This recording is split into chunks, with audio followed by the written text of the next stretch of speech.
Good evening, everybody. Welcome. I'm John. I'm the event director at Literati Bookstore. We're pleased to welcome Philip C. Stead and Matthew Cordell in support of Follow That Frog. First, a quick overview of webinars for those of you who are just joining us. You may have heard me as you were joining, but the chat is closed this evening, but you might want to keep that chat window open during the event, as I will be sharing links to purchase Follow That Frog and other books from Literati Bookstore. There's also a link to purchase below if you're watching us later on YouTube. If you're watching us live, you can submit questions for the Q&A portion of our event using the Q&A feature available to you at the bottom of your screen at any time. And I'll read a selection of those questions at the conclusion of the conversation. So please don't feel shy at any time when you have a question pop into your head. Feel free to submit it through the Q&A feature. As a reminder, you can shop for more books at literatibookstore.com for curbside pickup if you live in Southeast Michigan, or to have shipped to your home anywhere in the United States. And in lieu of a book purchase, we'd also ask that you consider a $5 donation to sustain our virtual programming. So whether you'd like to think of that as this week's or this month's or this year's subscription to our programming, you can make donations at literatibookstore.com/donation. Otherwise, we simply thank you for your attendance this evening or this morning or this afternoon, depending on where and when in the world you may be joining us from. And now I'll introduce tonight's special guests. Philip C. Stead is the author of the Caldecott Medal winner, Sick Day for Amos McGee, illustrated by his wife, Erin E. Stead. Their collaboration music for Mr. Moon won the Great Lakes Great Reads Award. Philip has written and illustrated many picture books, including Hello, My Name is Ruby, Jonathan and the Big Blue Boat, A Home for Bird, All the Animals, Where I Live, and Vernon is on His Way. He also illustrated Charlotte Zolotow's In My Garden for Holiday House and lives in Ann Arbor, Michigan. And Matthew Cordell is the Caldecott Medal-winning author and illustrator of Wolf in the Snow and Hello Neighbor, The Kind and Caring World of Mr. Rogers, recipient of 4-starred reviews, and the illustrator of numerous highly acclaimed children's books, including Philip C. Stead's books, The Only Fish in the Sea and Special Delivery, which we'll also be talking about tonight, which was a Washington Post Best Book.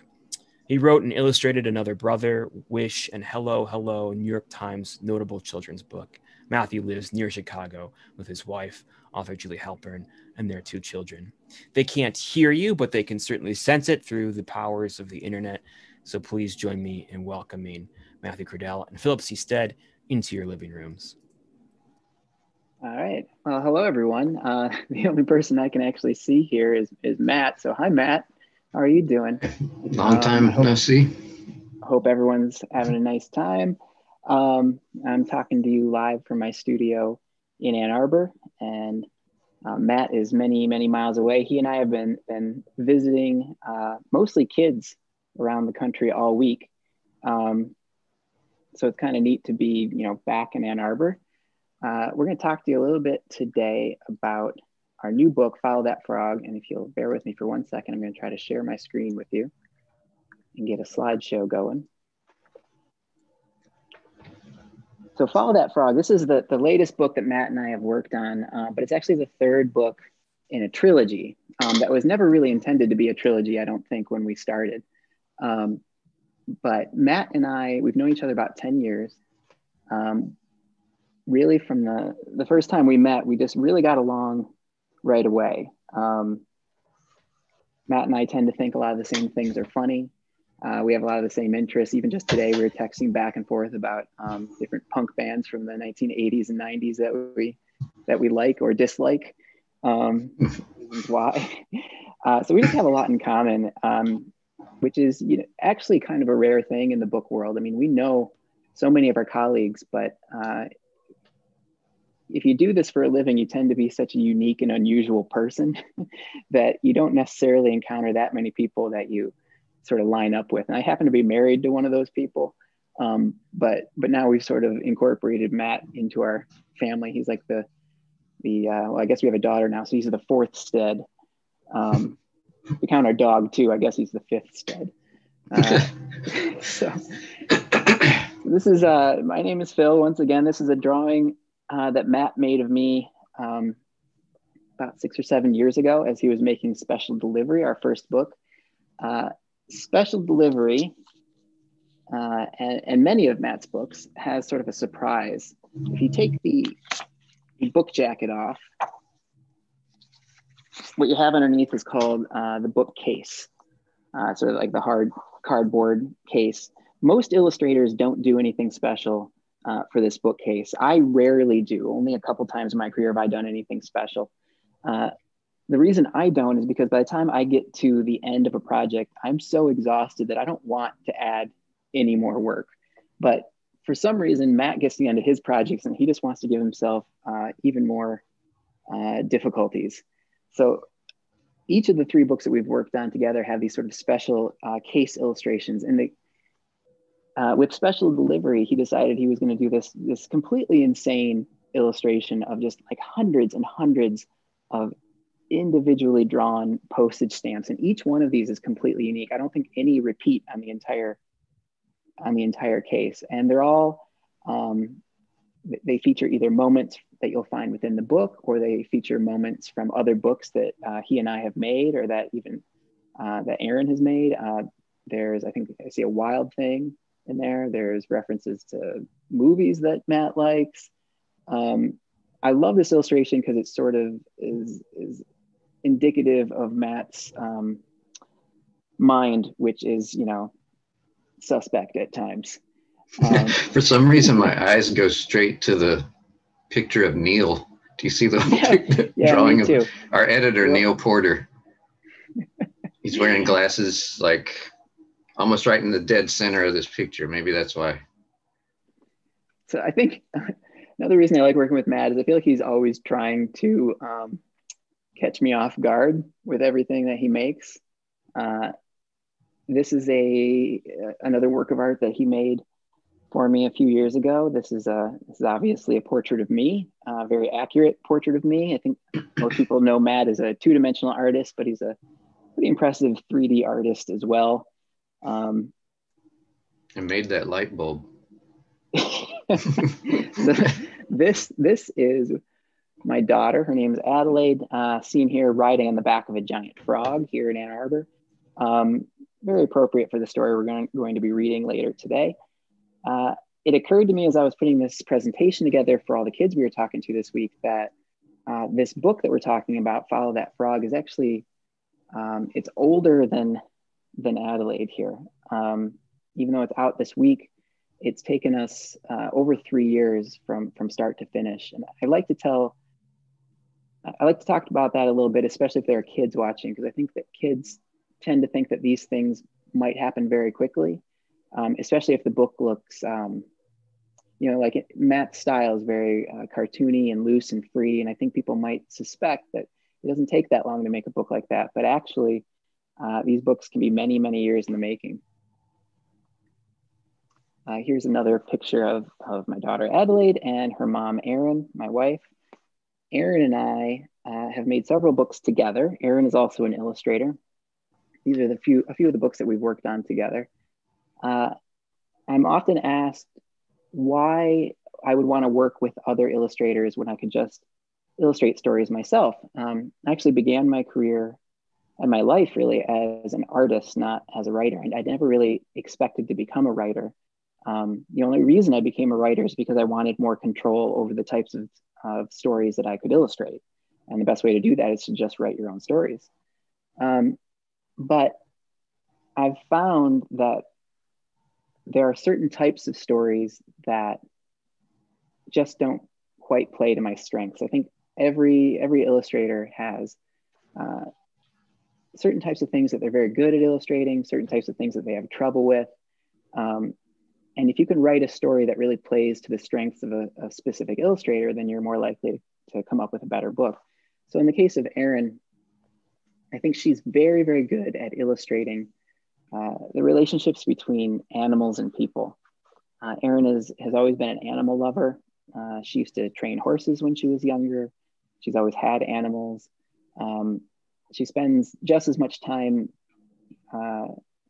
thinking about the internal lives of creatures as she does about the internal lives of people. Because of that, I think she is particularly adept at illustrating those relationships between people and animals. And as much as I would have liked to illustrate some of the books that we have done together, sometimes when I come up with a text, I can't help but realize that Erin is the right artist for that book. These are a few of the books that I have illustrated. Unlike most illustrators, I don't tend to work in just one style. So most illustrators will spend their career getting very, very good at one thing. And I actually really envy those illustrators because I rarely feel like I become an expert at anything. With almost every book that I've done, I end up using new materials, a new style. There may be some connection from one book to the next, but I'm often using materials in the studio that I've never really worked with before and don't have any expertise in. So in the case of A Home for Bird, I was using crayons and gouache paint. For Ruby there, that is colored inks and chalk pastel. Chalk pastel is just a completely unforgiving material that I hope never to work in again. Jonathan in the Big Blue Boat is primarily collage, and then Ideas Are All Around, which is one of my favorite and one of the more unusual books I've ever made, is just a combination of everything. It's got photography, it's got collage, it's got painting. And for those of you watching from Ann Arbor, I would recommend this book because it takes place in Ann Arbor in a lot of the places that you would recognize. One of my favorite books I've ever made was Jonathan in the Big Blue Boat. In it, I used this sort of elaborate collage, cut and paste style. One thing that all of my books have in common is that they're always completely handmade. And that also goes for the books I've done with Erin and the books that I've done with Matthew as well. I just really have no interest in making artwork on the computer. And it's not because I don't think that it's appropriate or that artists shouldn't use the computer. It's becoming more and more common. In fact, when Erin and I turn in original artwork now to our publisher, there are fewer and fewer people at the publishing houses that are used to handling real artwork. They're actually far more likely to be handling, JPEGs and TIFFs and other types of files that just get emailed to them. So we're actually becoming pretty rare birds in this industry.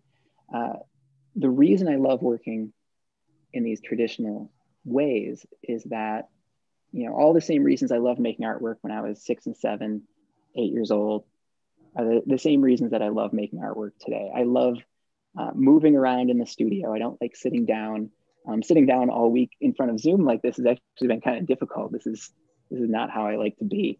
I'm a restless person by nature. So I like moving around in the studio. I like getting my hands dirty. I like at the end of the day when I have, paint underneath my fingernails. And I like when I wake up the next morning and I still have evidence of the workday before. It just makes me feel like I made something when you can see the sort of like the litter in the studio at the end of the day. In the case of A Home for Bird, the primary material that I used was actually crayon. Contrary to popular belief, this is not such a simple way to work. I think when I tell people I made a book with crayons, they think, oh, well, you probably just sat down as if you were a little kid and made your picture in 5 minutes, and you're probably done with the book in an hour and a half. And I wish that were true. But sometimes the simpler materials are actually the most difficult ones to work with. As any kid could tell you, the difficulty with working with crayons is that you can't erase. So if you're to make a mistake, that mistake is permanent. You're not going backwards. You're not working around it. That picture is going to go in the garbage can. So for every picture that may have made it into the book, there may have been 9 or 10 other pictures that ended up in the trash can. And that could happen at any point. Maybe the first mark you make is the wrong mark, but it also could be the second to last mark you make that's the wrong mark, and then it's got to go. And I know Matthew deals with this probably a lot too, because his primary materials are watercolor and ink, which also have the effect of appearing very easy and free, but are completely unforgiving. It's actually one material I've never tried to use in a book. I've never tried to use watercolor because it's just too frightening. I do use, sometimes when I'm using crayons, I like to pair it with some kind of paint, and I like to use this gouache paint, which is sort of like watercolor for for people that are too afraid to use real watercolor. So a lot of people ask me, what was your favorite book when you were a kid? And the answer is definitely the BFG by Roald Dahl. I loved all of Roald Dahl's books. I still go back to Roald Dahl all the time. I reread Matilda almost every year, I think, at least once. But the BFG was a book that, I read and reread constantly as a 3rd and 4th grade kid. I read it so much that all the pages fell out, and whenever I wanted to read it again, I had to pick them all up and like a deck of cards, put them all back together. I loved Roald Dahl's writing, but I think what really drew me into the books was actually the artwork, which was usually done by an artist, a British artist named Quentin Blake. So Quentin Blake was one of my favorite illustrators when I was a kid. He's still one of my favorite illustrators today. He's one of those artists that can give the impression that what he does is very easy. But what he does is not easy at all. Very few people can draw like this. Very few people can paint like this. I think it was Picasso who said something like, I've spent my whole life learning to draw like a child. And I'm sure that Quentin Blake feels much the same way. He spent a lifetime learning to draw in that way, that with that sense of freedom that you have when you're a kid. I would love to draw like this. And I try to draw like this sometimes, but it's just not in my nature. I'm too uptight. And I had always wanted to work with an artist that could draw like this. And I really only know one artist in the United States that can do that. And that is Matt. And that's one of the main reasons I wanted to work with Matt on books. So here I'm going to kick it over to him and let him talk a little bit about his process. Okay, hi. Thanks everybody for being here on your Friday night, or if you're watching this recording, whatever time of day it is. So this is me. This is also from the special delivery case cover where I drew all those stamps. I also had to draw a picture of myself. This was maybe the picture I drew when I was at the end of drawing all those stamps, because I look pretty beat down in this self-portrait. So that's me. My friends call me Matt. So let's see, what's the next slide got? Sorry, I forgot I'm controlling the slides here. Phil's in control of the slides, so he can make me look as awkward as possible tonight. So,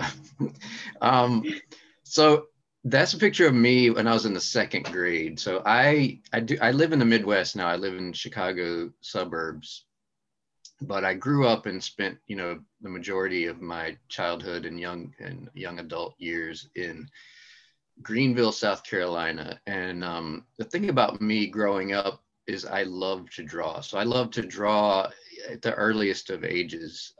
That was kind of the thing that I did with my older brother, Eric. I remember sitting at the kitchen table drawing Star Wars characters, our favorite Star Wars characters, and just being totally absorbed in making something, making something new and something you could be proud of, and making it better and better every time. So it was just a lot of fun to draw and make pictures.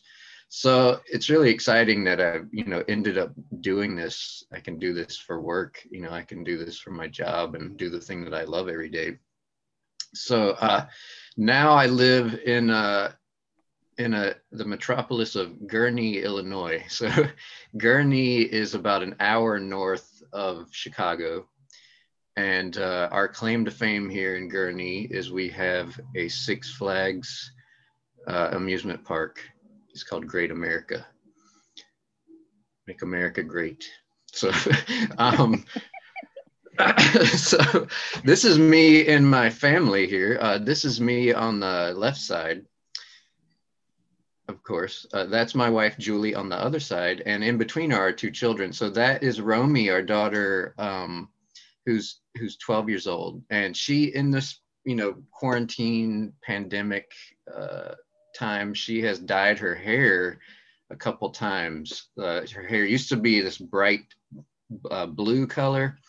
It's currently like a nice orange red shade, and so that's where she's at. And then that's our son Dean, who is 7 years old, And I have another picture of my family. And when I draw, lately I've been drawing when I draw myself for, you know, Instagram or Facebook.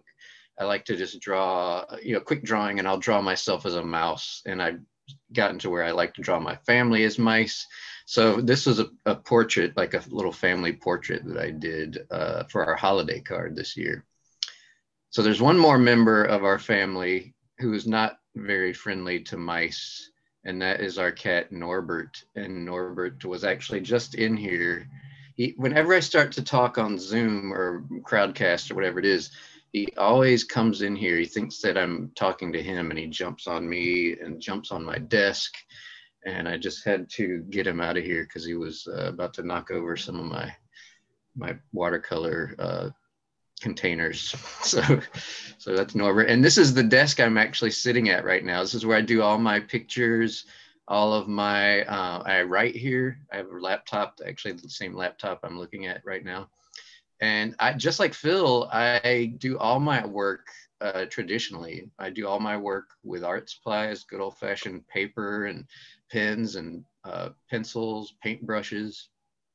I just really love, I think I always will. I just don't see myself as a person that, that could be satisfied. Not, you know, again, I don't hold any judgment against the digital artwork. I have such a connection to the physical pieces, you know, the art supplies, the paper, being able to hold it and you know, have this object when you're finished. I'm just really stuck on that. So I'm pretty sure I will always work traditionally as long as the publishers are accepting the work that way. So so just to show you some of my art supplies that I use. So I actually draw with sort of an old fashioned type of pen as well. It's, you know, pen and ink is what it's called. And you have to, instead of like a marker like this that has ink inside it, this marker does have ink inside it. These pens are the pens that I draw with, and they do not have ink. You have to dip them into a bottle of ink, which is what was in the previous slide. And it's black ink, it's waterproof ink. And I've drawn with these different nibs. Different nibs give you different line qualities and consistencies.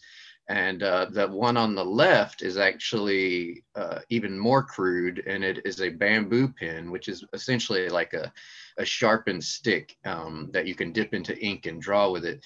And it's pretty frustrating to use, but you get lots of texture when you draw with something like that, and inconsistency of line, which is really important to me. So yeah, I use some of these old sort of dip pens. And then, so when those drawings are done, they're just black line drawings. I still need to color the drawings.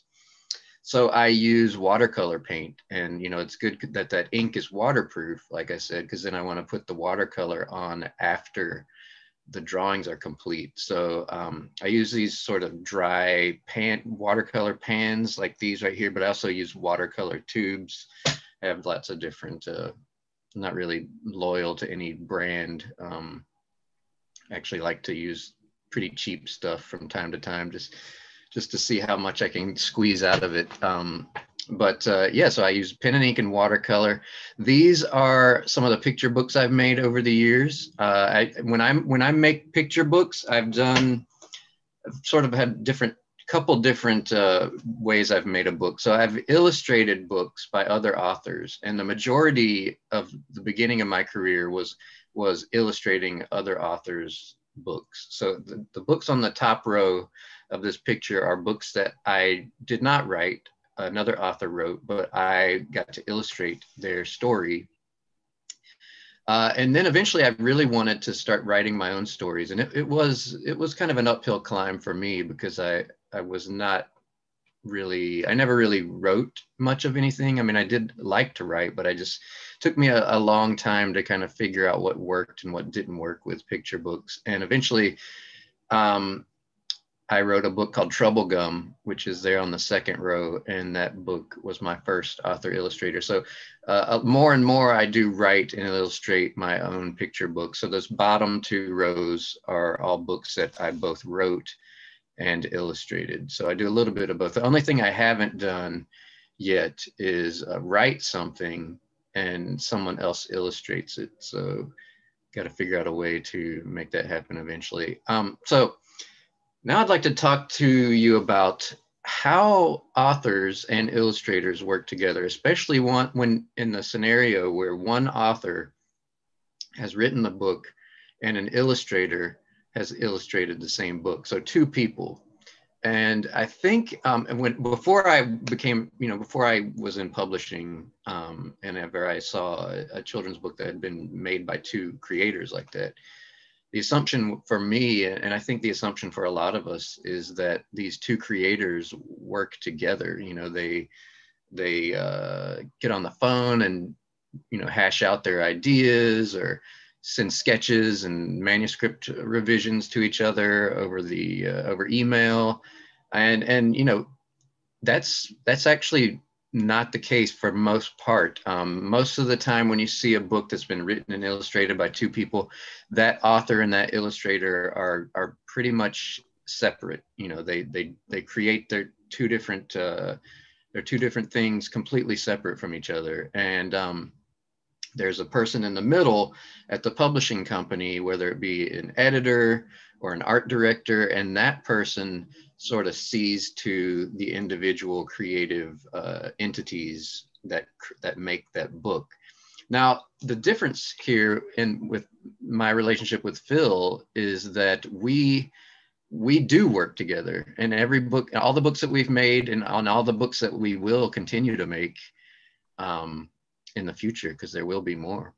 You know, we work together because we're friends. We were friends before we had books together, and we want to work together. You know, that was sort of our intent before we were able to get published together. So our editor, Neil, this is Neil on the top, that top circle. He is, you know, of course, Neil is very much involved, but the difference here is that Neil does not sort of see to us individually. All three of us have this sort of chain of communication that is in constant communication.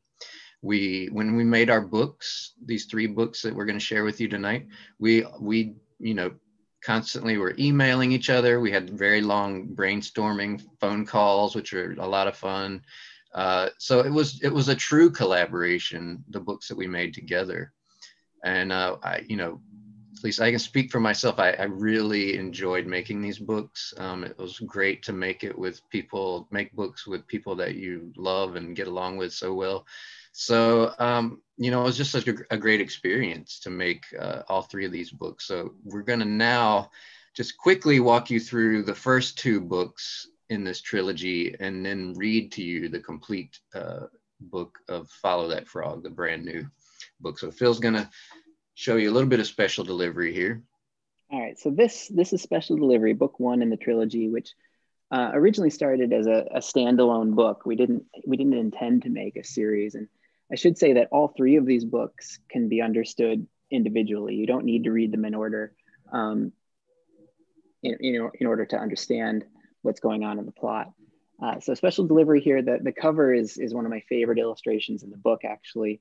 I was a postage stamp collector when I was a kid. I guess I'm still a little bit of I guess the word is philatelist, even to this day. Anybody who's collected stamps or knows a little bit about stamps will know that this cover is based on a very famous stamp. It's based on this stamp, which is called the Inverted Jenny. It was mistakenly printed upside down in a very small print run before they, you know, shut down the press and switched the airplane back to the way it should be, and continued printing. The ones that made it out into circulation, there were very few of them, and they remain to this day the most valuable U.S. postage stamps that you can find. So it was, you know, the perfect cover for this book, because this book is very, very upside down and weird.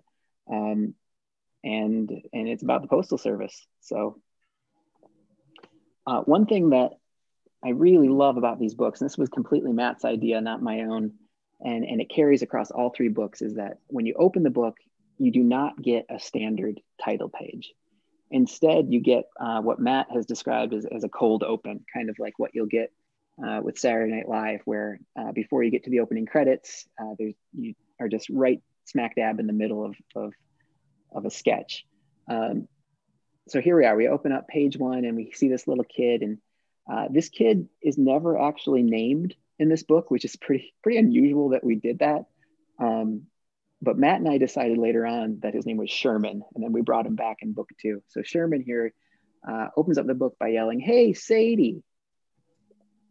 And we turn the page and he's racing after his friend Sadie. He yells, "Wait up."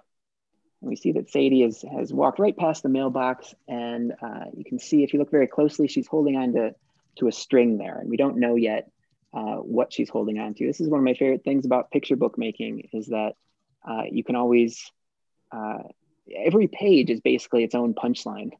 You know, you turn that page and something new is revealed. So we turn the page and it's revealed that she's been walking an elephant, or maybe the elephant has been walking her. We turn the page again, and now we're into the real story. And Sherman says, "Where are you going?" And Sadie says, "Where do you think? You don't just drop an elephant in the mailbox. You've got to go to the post office." So Matt, this is really sort of evidence of his peculiar genius here, decided that this post office should be outside. It should be, I believe the term is en plein air. And it's just, it's one of the more ridiculous things I've seen him illustrate, and I just absolutely love it. I also love the postal worker that he designed. It really reminds me of the kind of people you see at the post office here in Ann Arbor, in an old hippie town like Ann Arbor. So he says, "Hey, Sadie." And Sadie says, "Hey, Jim, I'd like to mail this elephant, please, to my great aunt Josephine, who lives almost completely alone and could really use the company." So what we are about to learn is that it takes a lot of postage stamps to mail an elephant, and she's not going to be able to afford it. So Sadie has to find a different way to get this elephant to her great aunt Josephine.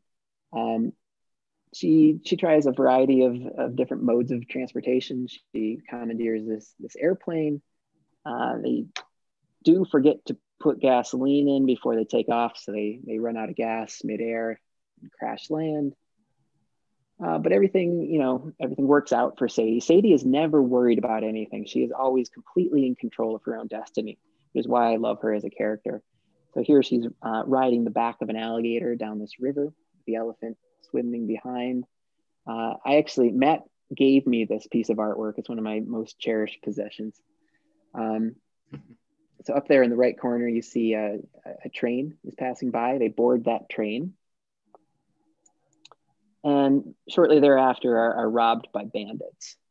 But once again, all is well. Sadie's not too concerned about the bandits. Instead, she decides that she too will join the bandits, and they'll all have a great time together. Whoops. And eventually, they do end up safely at Aunt Josephine's house. And that's when we learn that, in fact, Aunt Josephine does not live completely alone, but instead lives in the company of all these other creatures that Sadie has mailed to her or delivered to her over the years. So what I really love about Sadie as a character, and Matt and I did talk about this as we were getting going on the project, is that at that time when we first started working, I think it was 2014, it was pretty unusual actually to see books that featured really strong female characters. Especially if it was just like just a traditional story. I mean, you might find books where, and if some sort of affirmative message is the point of the book, like you are strong, you are great, that sort of thing. And you still get a lot of books like that today. And those are fine, but it was weirdly rare to see a strong, confident young woman leading a story. So we wanted to make a story like that. We talked about who we wanted to base Sadie on, and Amelia Earhart came up right away. And Matt sort of used that as a jumping off point for designing the character of Sadie. We wanted her to be kind of like a 9-year-old Amelia Earhart. So we had so much fun working on that book. At the time, it was the weirdest book I had ever made, probably the weirdest book Matt had ever made. And we got away with so many things that we did not think we were going to get away with.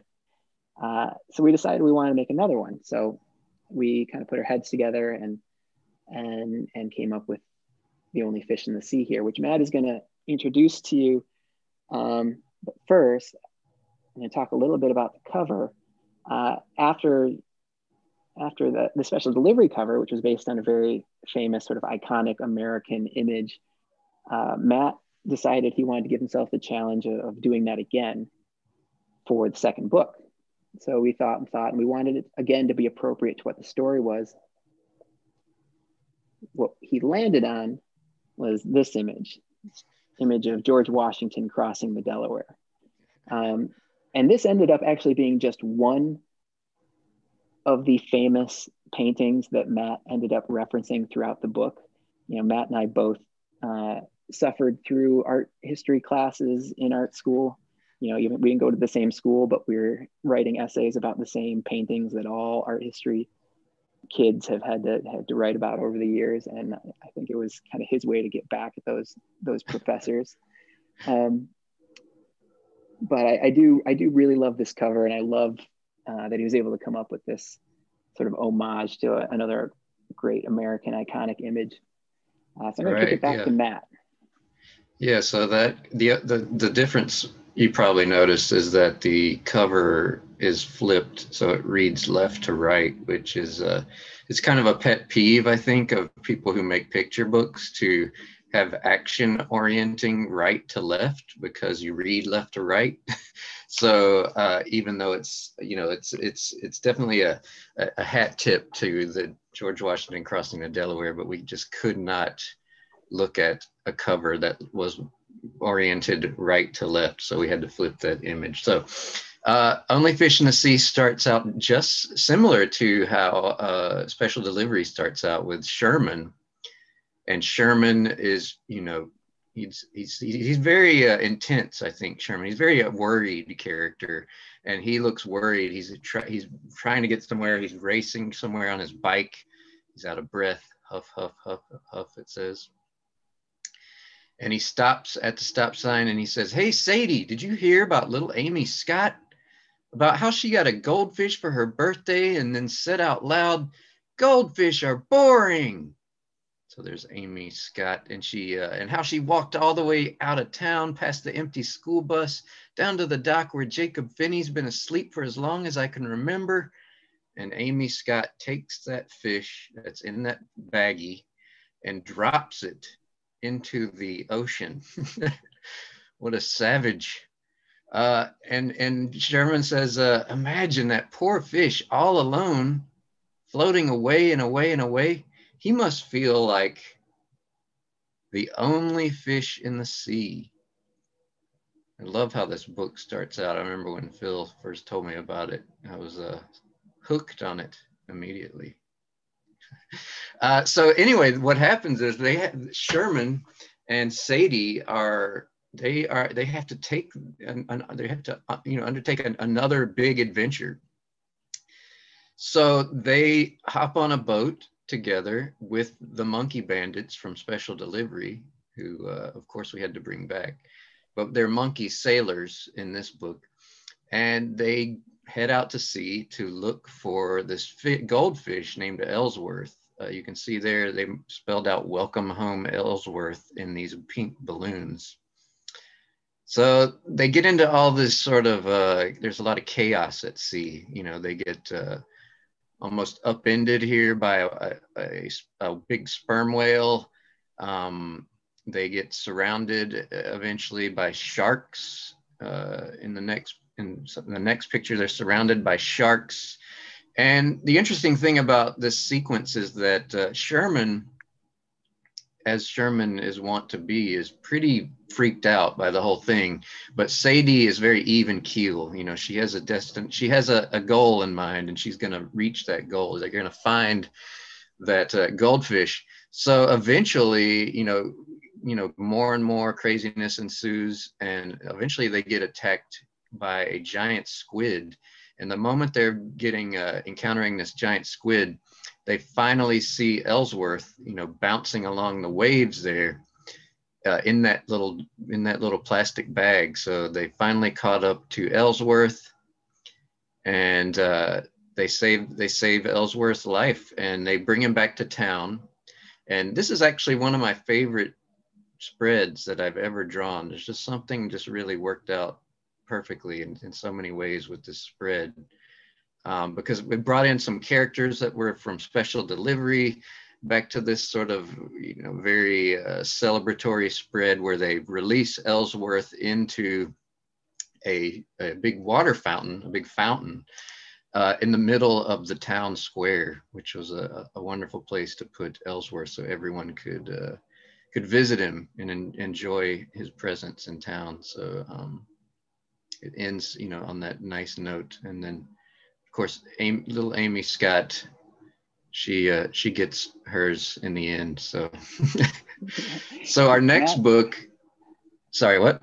I was going to say, one thing that we weren't sure if we were going to be able to get away with in that book that I'm really proud that we did is that little Amy Scott, who shows up only in the very beginning of the book and then on the very last page of the book, she learns no lessons. There is no redeeming quality to that character, and she ends the book just as rotten as she began the book. And I know that probably put off some people that read it, probably put off some parents in particular, maybe some teachers, probably fewer teachers and librarians, because I think teachers and librarians are a little less likely to imagine that every child in the universe is a perfect little angel. But the reason we wanted to do that is because it's honest, and kids know that it's honest. They know that there are going to be kids in their life that are bullies at the beginning of the day and bullies still at the end of the day. And that's part of navigating life, is that not every person is kind to you or is kind in general. And so the book is a contrast between the character of little Amy Scott and the sort of righteous indignation and sort of aggressive almost kindness of Sadie, who's going to go save that fish if it's the last thing she does. So now this brings us to Follow That Frog. And Matt really painted himself into a corner with the cover on this one, because we did those first two books where he had, such great ideas to get an iconic image they would be based on. And we struggled to come up with a third version of that. We were talking a little bit today about it, and over the last few days, and I was reminded of some of the attempts, some of the failed attempts that I really loved. One was to base the book, cover of the book, on this classic Star Wars poster. Matt is a huge Star Wars fan. I am too, to a lesser extent. I think because Matt's a few years older than me, he remembers those movies a little bit clearer than I do. But I think this was the sketch that he sent to us. And it was fun, and there was something that I think we all liked about it, but it also had nothing to do with the story. There was no like further tie-in that would allow us to make the leap from what movie was that? From Star Wars, the original Star Wars, to Follow That Frog. So in the end, we settled on this image, which sort of is related to the other two because it has that sort of strong border around it. So it's designed very similarly, but it does not relate to a classic image. Maybe if we remaster this book in 30 years, we'll come up with a better idea. Yeah. So this one again begins with no title page at all. I'm going to read the entire story here. It begins with Sadie. She is in her Aunt Josephine's home. And this book, although Sadie is in this book, it's not a Sadie book. It's an Aunt Josephine book. We wanted to bring Aunt Josephine back from Special Delivery, and we wanted to tell a story of her childhood. So that's what this book is going to end up being. So Sadie's standing at the door, and she hears a loud knock, knock. And we turn the page, and we hear an even louder knock, knock. And Sadie yells, "Hey, Aunt Josephine." And here she is drawing back the curtains to let the morning light in. And now we're inside of Aunt Josephine's bedroom.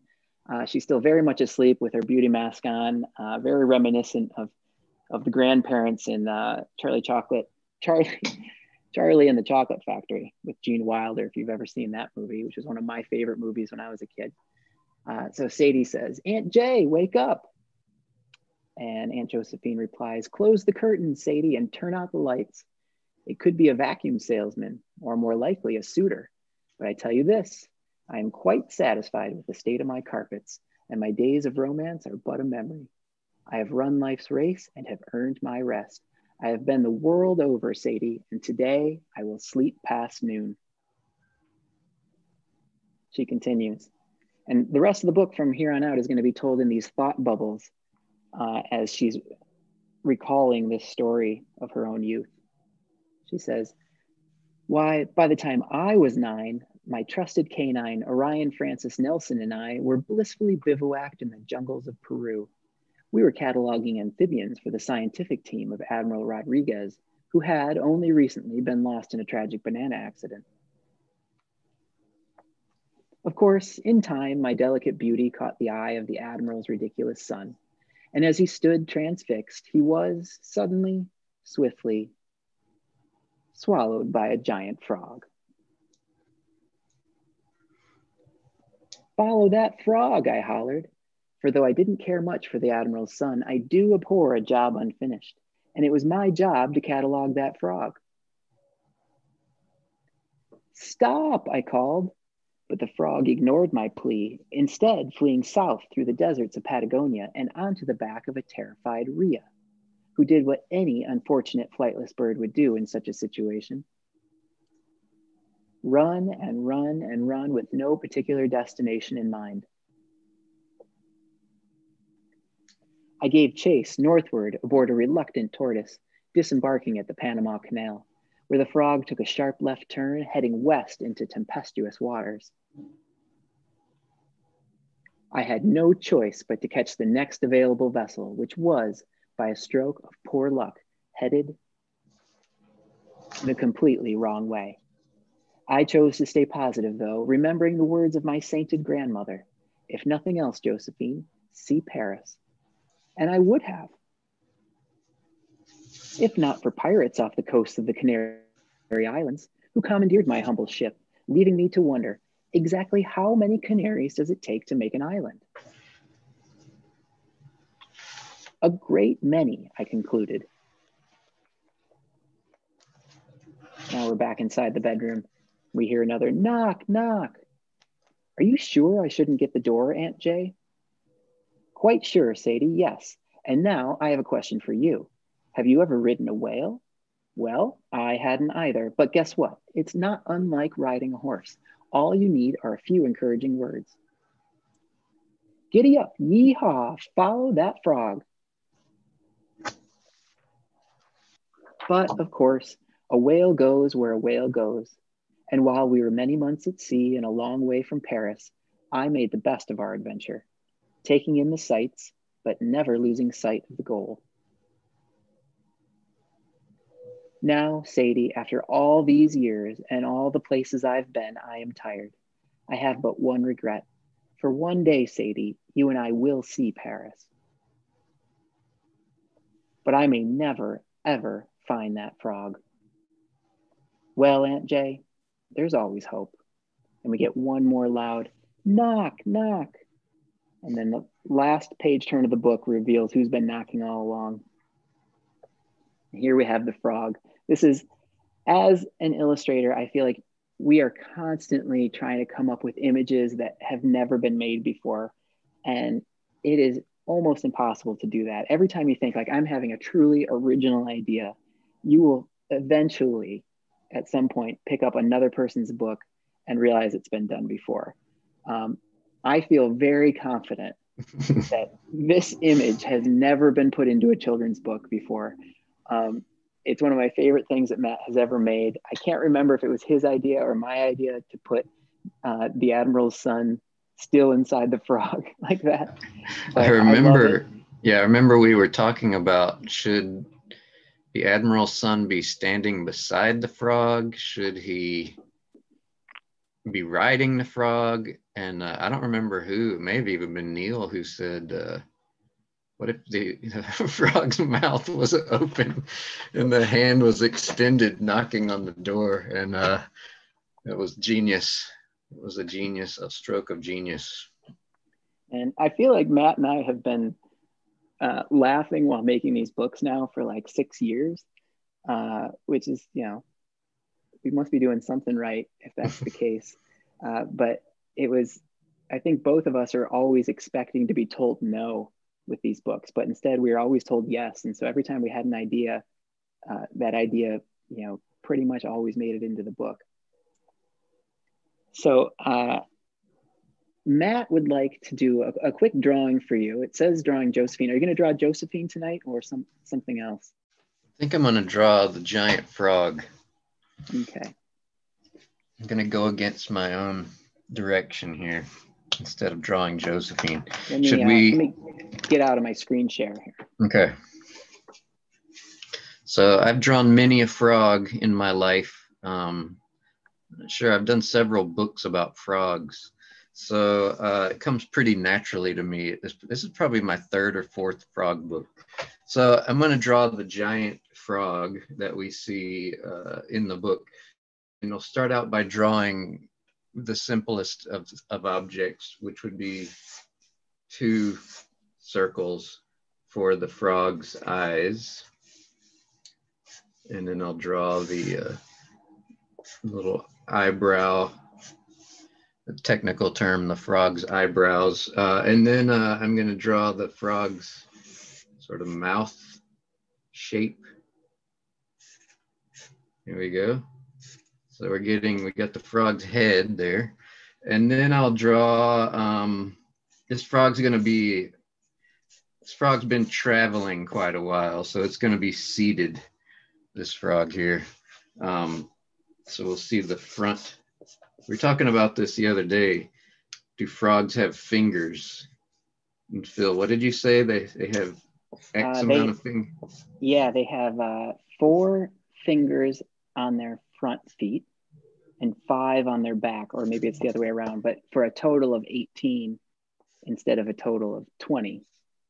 Nice. Yeah. These are the kind of things you have to research when you're an illustrator. Yeah. You've done books with frogs, right? You did I've never done a book. Oh, Vernon was a toad though, right? Vernon was a toad, yeah. And I remember getting really upset whenever a review would come in and would talk about him as a frog, because to me he was so clearly a toad. All right, so that's the frog basically. I thought maybe since this didn't take very long, I could draw one other thing. And I think what I'll draw is I'm going to draw the admiral's son. So at some point he had to leave this frog. He couldn't just be in there for like 50 years. He had to come out. He had to have a bite to eat. So he's going to be outside of the frog, I think, in this picture. So he's going to be looking up at the frog with this curly hair. Okay. And I don't know if you noticed, this is just like a little detail in the book. He is wearing a sailor's hat, the admiral's son. And he had a jacket on. He had a big oversized jacket. And in my mind, that was the admiral's jacket. So he ended up wearing, I don't know if we ever discussed that, or Phil, if you and Neil noticed that, but he had on, that was such a like a morbid part of the book. I wanted to make it as funny as possible, so he wore, in a way that's kind of sad though, that he's wearing his dad's jacket. So he's wearing the old man's, rest in peace, his jacket. I don't think you ever told me this. Yeah. So he's looking up there and it's too big on him. But the fact is that he's in there for so long, eventually he grows into the jacket, so he's got this jacket for life. So he's in there. He's wearing like shorts, and he has these little knobby knees, and so there's the Admiral's son. I'm not sure what he's doing. He's pointing in disbelief at this mode of travel that he has for his life. Okay, so there is our two unsung characters, and he's sort of dripping. I think he should be dripping, right? Because he just came out of there. Okay, and the frog so too. We're gonna move on here to something we've never done before. We're gonna call this the lightning round. And if John, if you're still listening and you're still there, if you could assemble some questions, that'd be good. If there have been any questions. Meantime, Matt and I are gonna ask a few lightning round questions to each other. If anyone has any questions, type them in now, because Phil and I are gonna ask some fast questions of each other. And right, we are expect your homework for this evening was to supply us with questions. So right now I'm only seeing 5 questions. So you have not fulfilled your homework. Okay. Lightning round. Yeah, lightning round. I'll go first here. Okay. I'll ask you. So I would like to know if you had to give up your job as an illustrator right now, this is something I think about all the time. What would you do with your life since you have no other marketable skills? Like if I, you mean if I had to just like, if I could go back and restart? No. Oh, starting just tomorrow. Right now? Yeah, what are you doing? Oh my gosh. Oh boy. I don't know. I guess I would be like a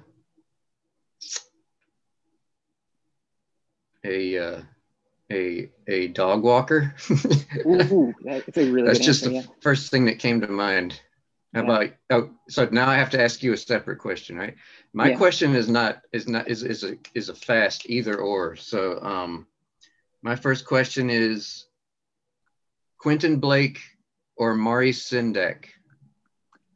Ooh, it's an impossible question. I mean, Maurice Sendak is the greatest of all time, but I still have to go with Quentin Blake.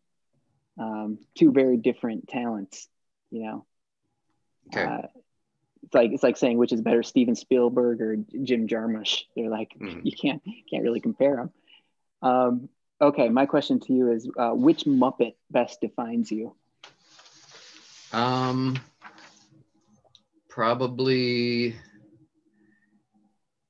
I want to say Kermit, but that's kind of boring of an answer. But I feel like Kermit is he's a nice blend of kind of neurotic, but also very grounded and humble. Yeah, which, I think that's the right answer. I think of you as Kermit. I've answered this myself before, and I've lied and said Kermit, but in reality, I know that I'm Gonzo. Gonzo. I get very manic about the things that I do, and I get everybody wrapped up into my schemes, including you. Nice. Okay, what do you got? All right, next question. All of mine are either ors. New York, New York or Los Angeles? Oh, New York, absolutely. I think about moving back there a lot. I think being stuck at home in the pandemic has made me really nostalgic for living in New York, where things happen. Okay. Okay. Here's one more for you. Besides me, who is obviously your soulmate, who would you most like to work with that you could work with? Like what other artist or author? Oh man, that's hard. Let me think.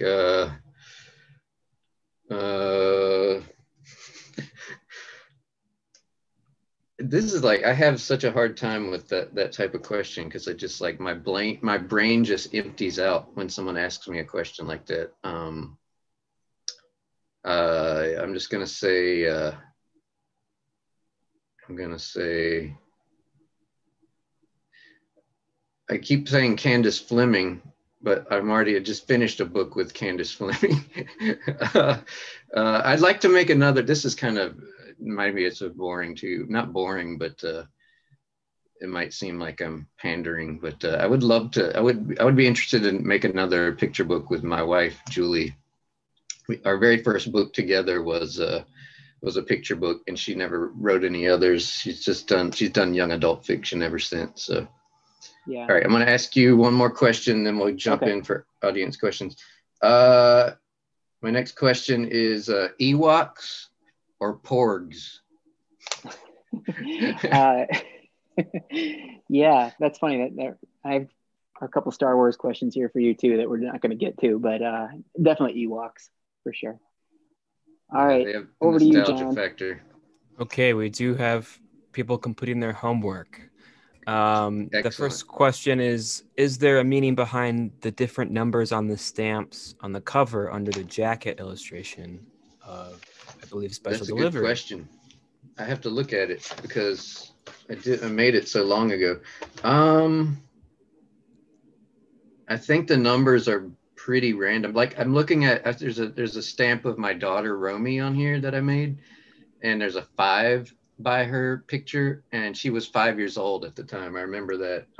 But a lot of times, for the most part, there's no correlation to anything, because I was just drawing these very stream of consciousness, and I just didn't have time to linger to be like that cool, to be like, this number has every single number has meaning.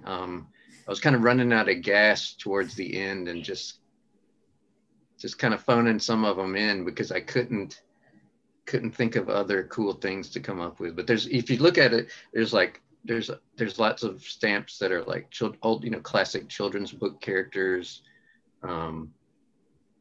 different children's books, different movies that I love and stuff like that. So yeah, the numbers are kind of random. Good question though. Your editor, Neil Porter, writes, is Adelaide aware of her parents' wayward lives as children's bookmakers?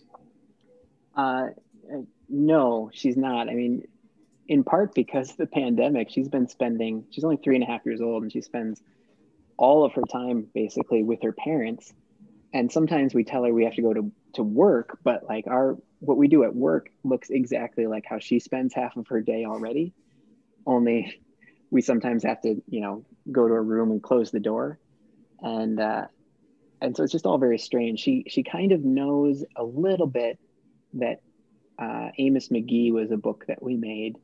And because of that, she never wants to read that book. So I don't know if Matt's had that experience at all, but yeah. I think she associates it with like mom having to get work done. So no, I think if you were to ask her now, she would assume that everybody goes to work by drawing pictures. And it'll be, I think, kind of a sad revelatory moment for her when she realizes it's not like that. What was the second best punk band of the 90s? Second best? Oh. Oh, second best, huh? Yeah. Our conversation today was, you gave me an either or of Fugazi versus Sonic Youth. And I said Fugazi. That's kind of 80s into the 90s. Second best. The second best, I don't know. I mean, it's hard enough to think of the best, but the second best seems even harder, because it's like,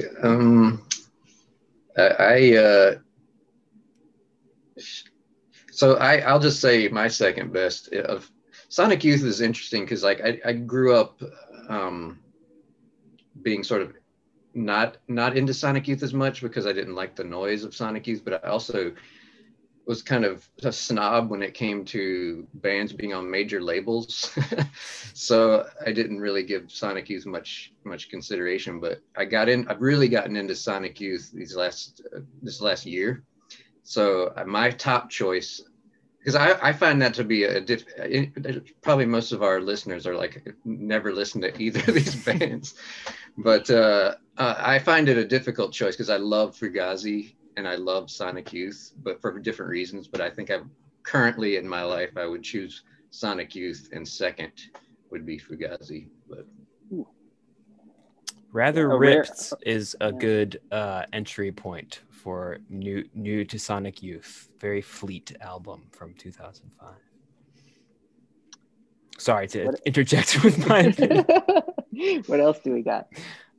You both draw a lot of birds. What's your favorite bird to draw? Yeah, that's a great question. Matt and I are both sort of bird enthusiasts. Matt has really gotten into it lately, right? Oh yeah. Do you have a favorite? My current favorite, I'm really obsessed with owls. Mostly because they're so stinking hard to find. Unless I don't really like to go out at night because, that's when I'm with my family, or, I'm not going to go out by myself at night. It just seems weird. So I've done it a couple times with a birder friend, and we did see a great horned owl maybe last week, about a week ago, and it was a full moon. So we saw, I took some pictures of this great horned owl that was like silhouetted by the full moon. They were really surreal pictures. But I haven't seen a lot of owls, and I know they're out there, but I'm obsessed with owls, and I did draw a great horned owl recently and had fun with that. So I'm huge. I really love birds. I love looking for birds, like a daily little treasure hunt. But I love drawing. I usually just love to draw the latest bird that I've seen. So that was the latest drawing that I did. Yeah, my favorite is actually, I think the common birds often get overlooked, even if they're really interesting or beautiful. My favorite bird is actually just the black-capped chickadee, which you'll see thousands of just in the neighborhood here in Michigan. But they always have just great personality, I feel like. Mm-hmm. They're very friendly, and they're just really fun little shapes to draw. They make a great shape. That's a great question, though. If you could illustrate a book for one of your favorite movies, what would it be, and would you change your medium? Illustrate a book for one of your favorite movies. I'll go first just because I have an easy answer. And I'm looking at these stamps, and I did some stamps of Wizard of Oz characters, which makes me think I would actually love to illustrate a Wizard of Oz book, just because it's so strange. It just seems so normal, like it's such a normal thing that everybody knows and loves. I mean, not everybody loves it, but it's a very beloved story and movie. But it's so weird, it's so bizarre, and that would be a fun book to illustrate, even though it's sort of, in some ways, it's kind of been done to death. But I just had that sitting right in front of me. So, how about you, Phil? Well, my favorite movie of all time is not a kid's movie. It's a movie called Waking Ned Divine. It's one of the only movies that I watch at least once every year, and I just love it every time I see it.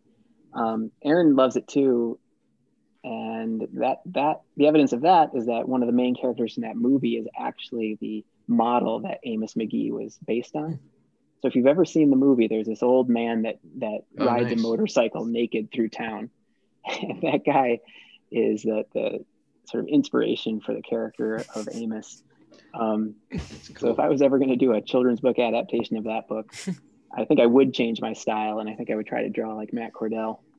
Yeah, I think since you said your favorite movie, I think my second runner-up would be The Big Lebowski. Yeah, me too. Which absolutely. I love that movie. It's so bizarre also, and I don't know why I didn't think of that originally, but Big Lebowski. Yeah. Aaron and I quote that movie to each other frequently. I mean, just the other day I just got, everybody's living in this pandemic life where suddenly your anxieties kind of boil to the top. And I got really, really upset with this this laundry basket that was like falling apart. And I don't know why we own it anymore. It's one of those objects that like you should have gotten rid of 10 years ago, but it's somehow still in your home. And I was just so angry with it. And Erin just turns to me and she says, "It is our most modest receptacle," which if you've ever seen The Big Lebowski, you know that. The coffee, the coffee can. Yeah. Ralph's coffee can. Yep. So instant tension breaker. Yeah. I think we have time for one more question, and I'm sorry if we didn't get to your questions. These are great questions. They're also great. Yeah, but I think I will fit in this one last question for us tonight. It's a weird one, but it opens up into an interesting one. How did you get away with pushing the copyright page so far into the book? And are there other quote unquote book rules that you'd like to break? Yeah, I mean, we lucked out. I guess he's watching now, but we lucked out because we have an editor that's not particularly interested in the rules. There are some rules he will kind of stick to. He doesn't like to make librarians angry. So, certain things that make yeah, exactly. Certain things that make a book difficult to process in a library because that first page is often glued down in a library. Rules like that sometimes remain, but otherwise, rules are kind of out the window. We don't really even concern ourselves with them. One thing I would like to break, it's not really a rule, but a rule of thumb is books tend to be like 32 pages, 40 pages, usually multiples of 8 in sort of a small number. I'd love to make a picture book that's like 300 pages.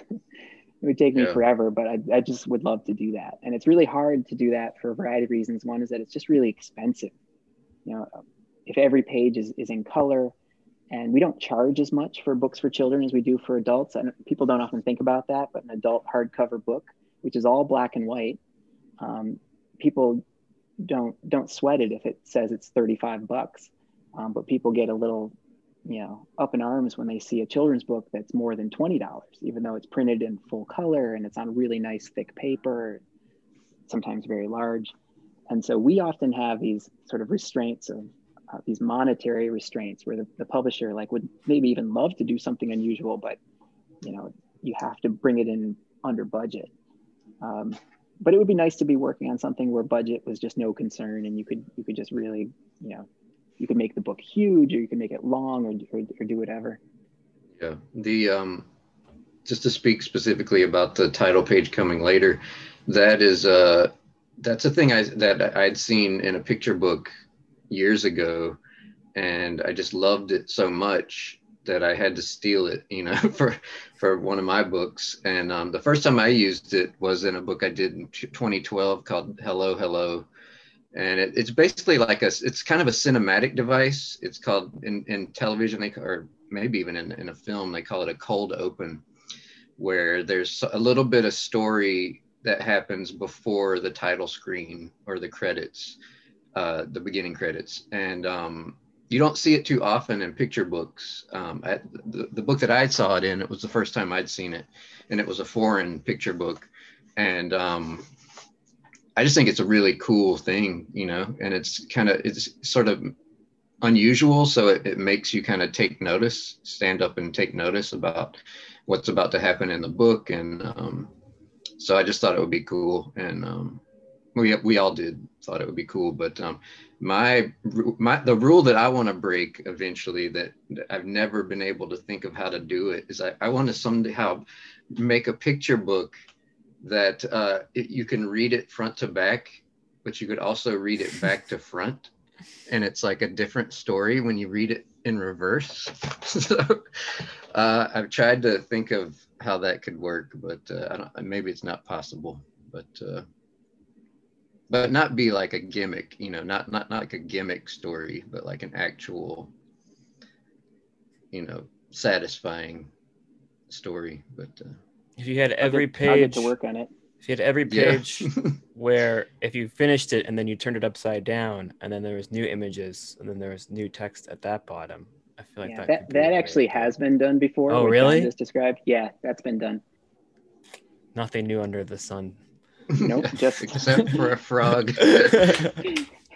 with a half-digested human knocking on the door. That's right.